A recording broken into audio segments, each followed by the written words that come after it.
Hey Nick, hey Jim. Hey, Hey Badar. man. Hope you guys are doing well. Sorry We're doing for good. jumping on late. Oh, No, you're you're good, good.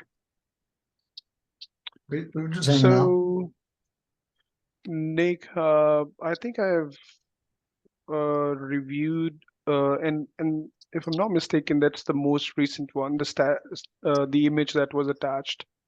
Yes, Um, okay. that's correct. Yeah. Yeah, and I got it. I'll do a screen share here for you guys too. Okay. So I got it. I got it pulled up here. Um, and yeah, the campaign did pretty good. All the numbers are stellar, which I'll run down you guys again. I don't see or talk to the leads, but I whenever I talk to clients, I'm like, I'm only speaking from a numerical standpoint, right? Because I look at so many campaigns every day. But on this one, we did 3,000 dials, and then 410 people picked up, which that's a huge start. So your campaign had a 13.67% contact rate, which is amazing. And we also called everybody up to 3 times, which is something to consider. So even considering 3 dials, we maintained an average of 13.67% that picked up the phone. Then on top of that, only 55 of the 410 people told us that we had the wrong number, which means that 87% of the people we spoke to was actually the buyer of the property that we called about, which is also really good. So we got high accuracy rate and a lot of contacts. And then that led to a lot of leads, 17 leads on 3,000 dials. What I tell people as a rule of thumb is this: if you're averaging 2 leads, averaging, not just getting once, but over a period of time, averaging 2 leads per 500 dials, you're killing it. Okay.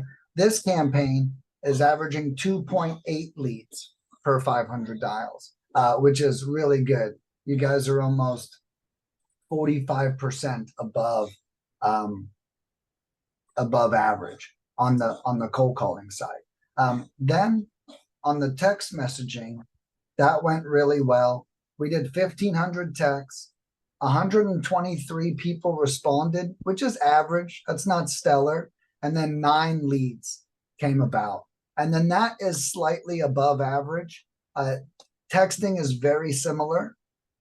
If you're averaging 2 leads per 500 text messages continuously, you're doing really good. You guys are actually averaging 3 leads per 500 text messages. So you're actually up about 50% over the average texting campaign. Now, this was because we did buyers, right? Buyers are a little lower hanging fruit. But I think that's a part of why this campaign did so stellar, with like a total of 26 leads that were generated over it. And do you guys have any questions about what you experienced or what happened on your side or anything? So, Nick, in the 3,000 dials, uh, so you mentioned that you dialed one person 3 times. So does that count as a one dial, or that's It gonna? counts as it counts as 3, but we only do that for people that don't answer the phone. So the way that the campaign works is you buy 2,000 records, and then we skip trace them, and we're expecting 1,500 phone numbers to come back. And then on those 1,500 phone numbers, we execute 3,000 dials. And then Okay. minus duplicates and no contacts, it equals about 3 touches per lead that doesn't answer. So the campaign is perfectly portioned, if you will, like a food recipe, in that sense, to where I give you the right amount of records and the perfect amount of dials, so we can call up to 3 times. And then the good part is we actually buy 3 different phone numbers for you guys for every campaign. We now buy 3 phone numbers. I don't charge my customers for it, even though it costs me money. But that perk is, even if we call them 3 times, there's a huge chance it's a different number and it's not even the same number showing up. So to them, it's another fresh dial, which really serves you, which is probably why we average the 13.67% as well. Okay.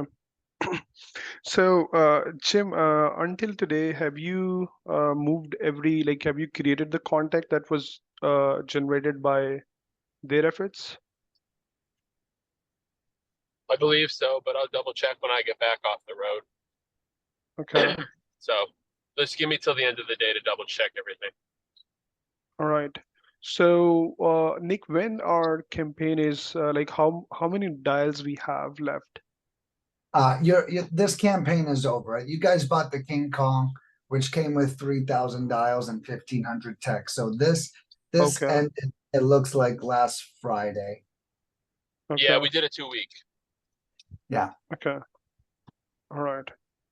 So yeah, as you mentioned, obviously, buyer campaign. This is something that we have done for the first time, so we're not sure whether it was a success or not. But we 110% believe what you said. If you think that this was a success, we Yeah. echo you. So now, obviously, the the real success can be measured when somebody from this list is going to buy from us. Right. So that can that Jim can confirm probably. I know it takes time. Obviously, these Right. leads are now in our system. We are going to send them emails, SMS whenever we have a new property. So let's see how they are going to respond back. And all of these leads are have a marketing channel as a lead mining. So if Great. they So you are guys will going to know. buy anything from us, so we'll definitely give credit to you. I'll shoot an email, but I'm not sure what's the right email to reach out to you because I tried to reach out in order to establish an automation so that the lead can automatically be added to Salesforce, but I was unable to get in contact with you. So if you can share an email where if I have to reach out to you, I can, because obviously this is not going to be the end. We'll Right. definitely evaluate the results, and based on how this performs in the coming couple of weeks, we might use the seller campaign. So Okay. Yeah. And I'm putting that also, in the chat here. I'm putting the emails as the chat here. okay, within the same chat. Yeah. Yeah. Within the Zoom chat. Yeah. Okay, I have not received yet. Yeah. I'm still typing it out. Okay.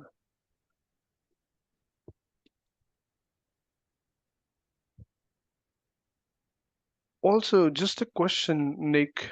So we are using PropStream to gather data. Are you Okay. using the same, or do you have any different Yeah, data I use source? different sources. So I have two that I use. One is called First American, which they're similar to PropStream. I heard that they supply their data. And then the other one is CoreLogic as well. So CoreLogic is the other one that I use. They're the ones, basically the way I do it is I use that um, First American for land, and I use CoreLogic for houses. Is basically the way I run it. I've noticed that CoreLogic does a great job with the houses, so I kind of stick to there. And companies that use CoreLogic are like RealFlow, if you've ever heard of them. They have CoreLogic data, for example. Okay. Yeah, CoreLogic is And super accurate. They use it for MLSs too. Yeah. okay.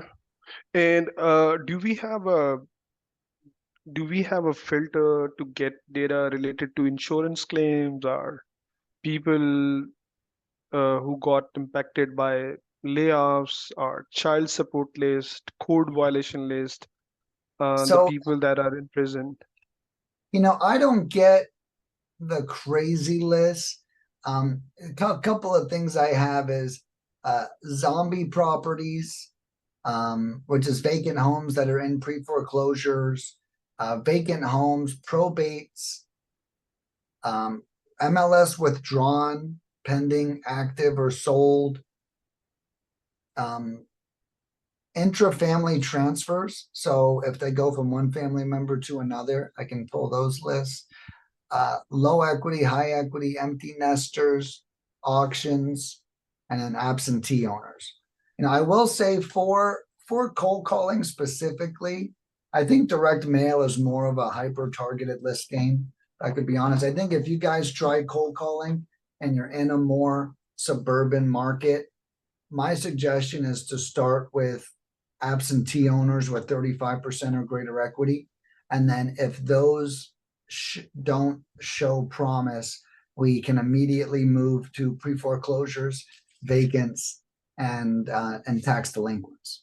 Okay, is generally what I recommend for clients for cold calling strategies.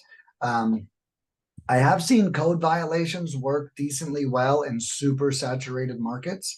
And it's because super saturated markets, all the other known lists are pounded, and code violation is a little harder to get.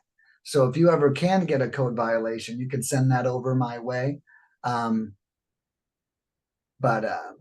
yeah, that's kind of my spiel on this. Okay.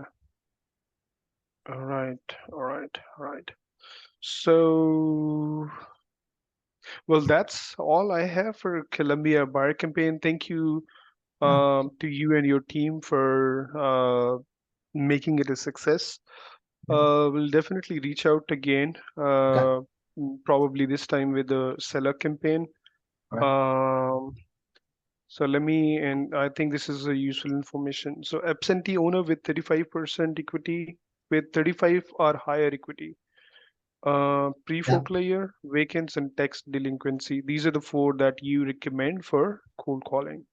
That's right. Yeah. And I recommend starting with absentee first, because it's most commonly our most successful list. So I always say, let's start there. And one of the cool things about us is even if we're headed in a direction in a campaign and it's not going well, we can pivot mid-campaign. We're not like a direct mail company, where it's like, oh, well, I can't put the brakes on this thing. That's not the way we work.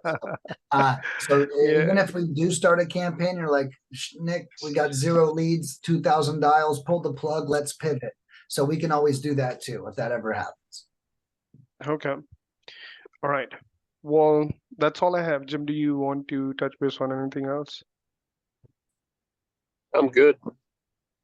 I'll give you guys. So, I'll keep feedback with the buyers that end up closing deals with us too, just so we can provide that feedback. Awesome. All right, rock and roll, guys. Thank you so much. All right, guys. Thank you. Have a great day ahead. You too.